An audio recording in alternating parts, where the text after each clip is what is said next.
안녕하십니까. 순환기내과 전문의 박정수입니다. 올해 제가 70세입니다. 여러분과 같은 나이죠. 저는 40년 넘게 심장 환자들을 봐왔습니다. 오늘 제가 여러분께 드릴 말씀은 이론이 아닙니다. 제가 직접 본 환자들의 이야기입니다. 그리고 저 자신의 이야기이기도 합니다. 지난주에 제 진료실에 72세 환자분이 오셨습니다. 심근경색으로 응급실에 실려 오셨던 분입니다. 제가 5년 전 건강검진 결과를 확인해 봤습니다. 혈압 135에 85 콜레스테롤 225 혈당 118 전부 다 나와 있었습니다. 제가 물었죠. 그때 관리 시작하셨어야죠. 환자분이 뭐라고 하시는지 아십니까? 선생님, 그때는 별로 안 높아 보였어요. 이런 환자분들을 제가 얼마나 많이 봤는지 모릅니다. 연세대학교에서 최근에 발표한 연구 930만 명을 20년 추적했습니다. 결과가 뭐였는지 아십니까? 심혈관 질환 환자의 99.1%가 발병 전에 이미 위험 신호를 가지고 있었습니다. 제가 40년 진료하면서 느낀 것과 정확히 일치합니다. 심장마비는 갑자기 오지 않습니다. 여러분의 몸이 몇 년 전부터 신호를 보냅니다. 오늘 제가 그 신호가 무엇인지 정확히 알려드리겠습니다. 제가 환자분들께 항상 하는 질문이 있습니다.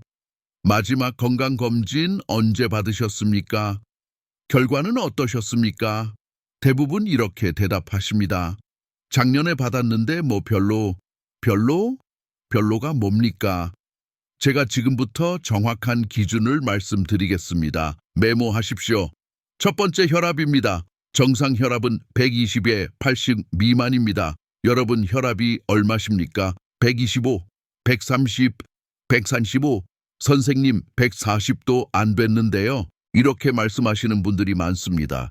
제가 분명히 말씀드립니다. 120만 넘어도 이미 혈관 손상이 시작됐습니다. 저는 제 혈압을 매일 잽니다. 아침에 일어나면 제일 먼저 재죠. 제 혈압은 115에 75입니다. 왜 이렇게 관리하느냐?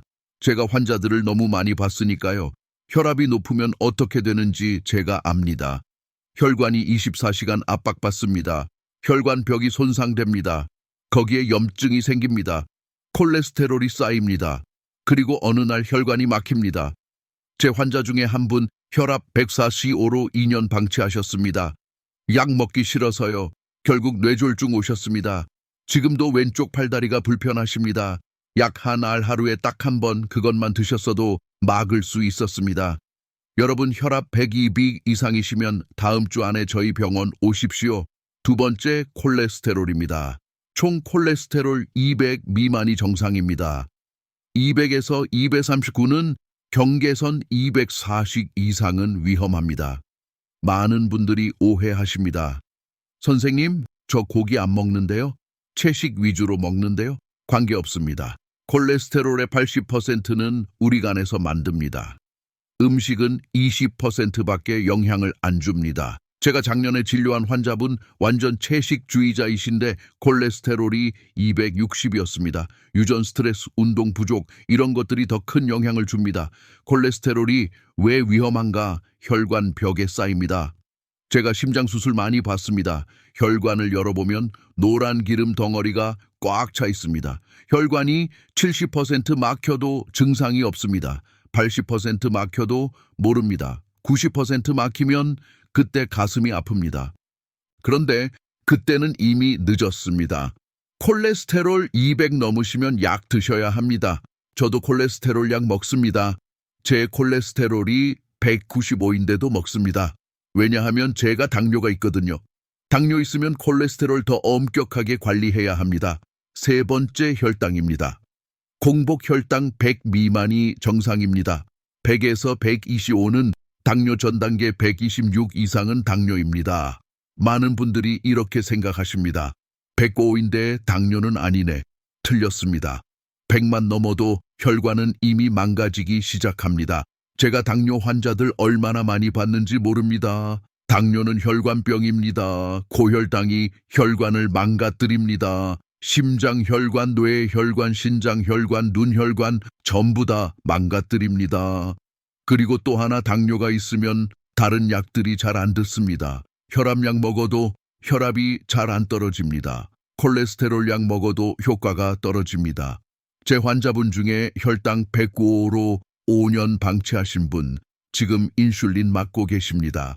그때 관리 시작하셨으면 약 한 알로 끝났을 겁니다. 여러분 혈당 100 넘으시면 당장 관리 시작하십시오. 네 번째 담배입니다. 담배 피우십니까? 피우시면 당장 끊으십시오. 제가 의사로 40년 일하면서 담배만큼 나쁜 건 본 적이 없습니다. 담배 한 개비가 뭘 하는지 아십니까? 혈관을 수축시킵니다. 혈압을 20 올립니다. 심장을 빨리 뛰게 합니다. 혈액을 끈적하게 만듭니다. 혈관벽을 손상시킵니다. 담배 피우시는 분은 안 피우시는 분보다 심근경색 위험이 3배입니다. 제 환자분 중에서 40대에 심근경색 온 분들 거의 전부가 흡연자였습니다. 하루에 반갑만 피우는데요. 반갑도 위험합니다. 담배는 안전한 양이 없습니다. 보건소 가시면 금연클리닉 있습니다. 무료입니다. 약도 주고 상담도 해줍니다. 혼자 끊으려고 하지 마십시오. 성공률이 5%밖에 안 됩니다. 금연클리닉 가시면 30%입니다. 꼭 끊으십시오. 자, 정리하겠습니다. 혈압 120에 80, 콜레스테롤 200, 혈당 100, 담배, 금연 이 4가지가 기준입니다. 하나라도 넘으시면 위험합니다. 둘 넘으시면 매우 위험합니다. 셋 넘으시면 심각합니다. 넷 다 해당되시면 내일 당장 병원 오십시오. 자, 이제 구체적으로 말씀드리겠습니다. 제가 제 환자분들께 항상 드리는 처방입니다. 어렵지 않습니다. 복잡하지도 않습니다. 다만 꾸준히 하셔야 합니다. 첫째, 약을 드십시오. 선생님, 약 꼭 먹어야 하나요? 제일 많이 받는 질문입니다. 제 대답은 간단합니다. 네, 드셔야 합니다. 혈압 140 넘으시면 혈압약 드셔야 합니다. 콜레스테롤 200 넘고 다른 위험 요인 있으시면 약 드셔야 합니다. 혈당 126 넘으시면 당뇨약 드셔야 합니다. 약 먹으면 평생 먹어야 한다면서요? 그럴 수도 있습니다. 하지만 생활 습관 개선하시면 약을 줄일 수도 있고 끊을 수도 있습니다. 제 환자분 중에 실제로 약 끊으신 분 많습니다. 10kg 빼시고 매일 걸으시고 저염식 하시니까 혈압이 정상으로 돌아왔습니다. 그런데 말입니다. 약 안 먹고 심근경색 오시면 그건 평생이 아니라 영원히 후회하십니다. 약 드시는 게 훨씬 낫습니다. 저도 약 3가지 먹습니다. 혈압약, 콜레스테롤 약, 당뇨약. 의사인 제가 먹는 이유가 뭐겠습니까? 효과가 있으니까 먹는 겁니다. 둘째, 매일 걸으십시오. 하루 30분 이상 걸으십시오. 이게 최고의 약입니다. 제가 환자분들께 운동 처방을 많이 합니다. 30분 걸으시면 혈압이 5에서 10 떨어집니다. 혈당이 10에서 20 떨어집니다. 콜레스테롤이 개선됩니다. 체중이 줍니다. 약보다 효과가 좋습니다. 어떻게 걸을까요? 빠르게 걸으십시오. 땀이 살짝 날 정도로 대화는 할 수 있지만 노래는 못 부를 정도의 속도입니다. 매일 같은 시간에 걸으십시오. 저는 매일 아침 6시 30분에 걷습니다. 비가 와도 걷습니다. 40년을 그렇게 걸었습니다. 덕분에 70세에도 건강합니다. 여러분도 하실 수 있습니다. 셋째, 저염식을 하십시오. 소금을 줄이십시오. 하루 소금 섭취량 5g 이하. 이게 목표입니다. 어떻게 하느냐? 국물을 적게 드십시오. 찌개, 국, 건더기만 드시고 국물은 남기십시오. 김치를 물에 헹궈서 드십시오. 젓갈, 장아찌를 줄이십시오. 라면 스프는 절반만 넣으십시오. 처음에는 싱겁게 느껴집니다. 2주 지나면 적응됩니다. 한 달 지나면 이게 정상입니다. 저도 저염식 30년 했습니다. 덕분에 제 혈압이 115입니다. 3부 환절기 주의사항. 요즘 날씨가 쌀쌀해졌죠. 환절기가 제일 위험합니다. 제 응급실에 환자가 제일 많이 오는 때가 겨울, 그리고 환절기입니다. 왜 그럴까요? 추우면 혈관이 수축합니다. 혈관이 수축하면 혈압이 올라갑니다. 평소에 혈압이 130이신 분이 추운 아침에 밖에 나가면 150까지 올라갑니다. 그 순간에 혈관이 터지거나 막힙니다. 첫째, 새벽 운동을 피하십시오. 아침 6시는 혈압이 제일 높은 시간입니다. 잠에서 깨면 혈압이 확 올라갑니다. 거기에 찬 공기까지 쐬면 더 올라갑니다. 운동은 오전 10시 이후에 하십시오. 해가 뜨고 날씨가 풀린 다음에 하십시오. 둘째, 보온을 철저히 하십시오. 외출하실 때 옷을 여러 겹 입으십시오. 목도리를 꼭 하십시오. 목이 차면 혈관이 바로 수축합니다. 현관에서 나가시기 전에 잠깐 서서 몸을 적응시키십시오. 따뜻한 실내에서 갑자기 창 밖으로 나가지 마십시오. 셋째, 실내 온도를 적절히 유지하십시오. 실내외 온도 차이가 5도 이상 나지 않게 하십시오. 난방을 너무 세게 하지 마십시오. 20도에서 22도가 적당합니다. 마무리 여러분, 제가 오늘 말씀드린 내용은 제가 40년 동안 환자들을 보면서 배운 것입니다. 심장마비로 돌아가신 분들, 뇌졸중으로 반신불수되신 분들 너무 많이 봤습니다. 그분들의 공통점이 뭔지 아십니까? 전부 신호가 있었습니다. 혈압이 높았습니다. 콜레스테롤이 높았습니다. 혈당이 높았습니다.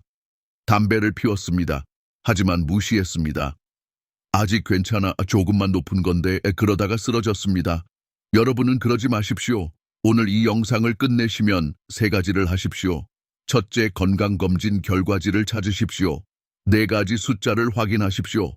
둘째, 하나라도 기준을 넘으면 병원에 전화하십시오. 예약하십시오. 셋째, 오늘부터 걸으십시오. 30분만 걸으십시오. 이게 전부입니다. 어렵지 않습니다. 저는 70세입니다. 여러분과 같은 나이입니다. 저도 약 먹습니다. 저도 매일 걷습니다. 저도 저염식합니다. 덕분에 건강합니다. 여러분도 하실 수 있습니다. 930만 명의 연구가 증명했습니다. 99%는 예방 가능합니다. 지금 시작하십시오. 오늘 시작하십시오. 10년 후에 여러분이 감사할 겁니다. 건강하십시오. 감사합니다.